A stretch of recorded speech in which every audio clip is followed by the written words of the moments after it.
veulent le rapport de force et restent sourds aux exigences portées par la rue et les grévistes. Faisons entendre encore plus fort nos voix par la grève et les manifestations pour renvoyer cette réforme dans les poubelles de l'histoire.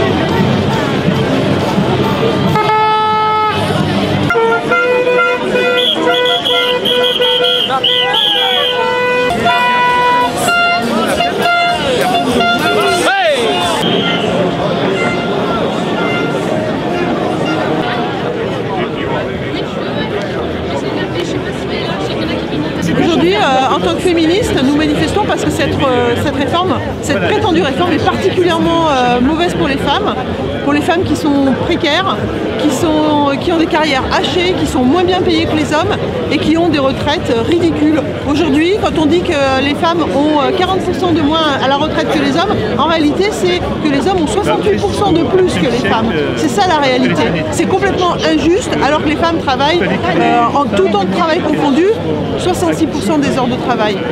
Voilà. Donc il va falloir commencer à changer les choses parce que cette réforme elle est inéquitable et elle va forcer les femmes à travailler encore davantage. Quand on dit oui, les femmes vont devoir travailler quelques mois de plus, mais on travaille déjà plus.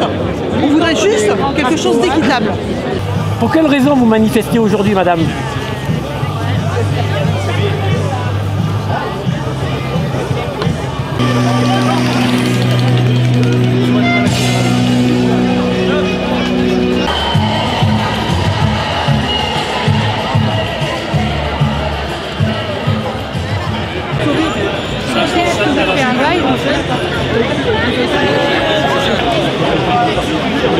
Mais c'est vrai que ça fonctionne de cette façon.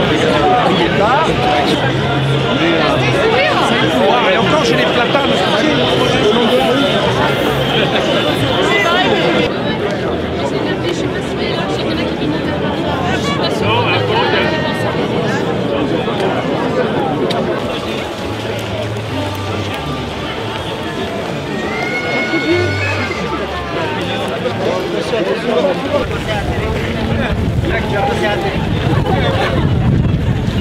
Non. Ouais, c'est bien, je les reconnais pour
Ils veulent le rapport de force et restent sourds aux exigences portées par la rue et les grévistes. Faisons entendre encore plus fort nos voix par la grève et les manifestations pour renvoyer cette réforme dans les poubelles de l'histoire. Macron, Borne et l'ensemble des députés, entendez ce discours qui monte de nos rues, cette exigence de plus de justice sociale. Nous ne voulons pas de votre projet de casse de notre système de retraite. Amplifions partout la lutte, la mobilisation. Poursuivons et retrouvons-nous dès samedi à 14 h, rue de la République et dans les prochaines actions jusqu'à la victoire. Voilà les guignols en photo, ils sont là les guignols. L'équipe de guignols là. Mensonge, Madame Borne, quand vous persistez à dire que le déséquilibre de notre système de retraite impose d'agir maintenant, en totale contradiction avec le président du corps, qui reconnaît que les dépenses de retraite ne dérapent pas. Mensonge, mensonge toujours, quand vous mettez désormais en avant la question démographique, alors que le choc démographique est derrière nous. De franchir une autre étape de la mobilisation et de lui lancer un ultimatum.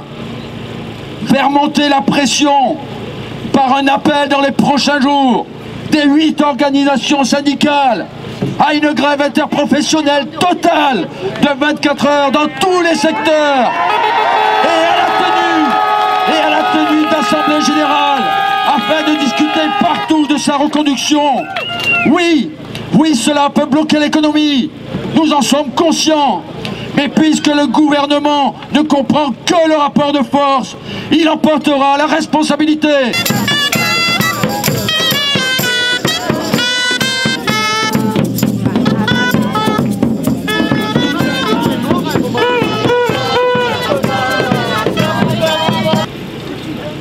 Il faut refuser l'allongement de l'âge de départ à la retraite à 64 ans, comme celui de la durée de cotisation à 43 ans. Il faut combattre cette contre-réforme des retraites.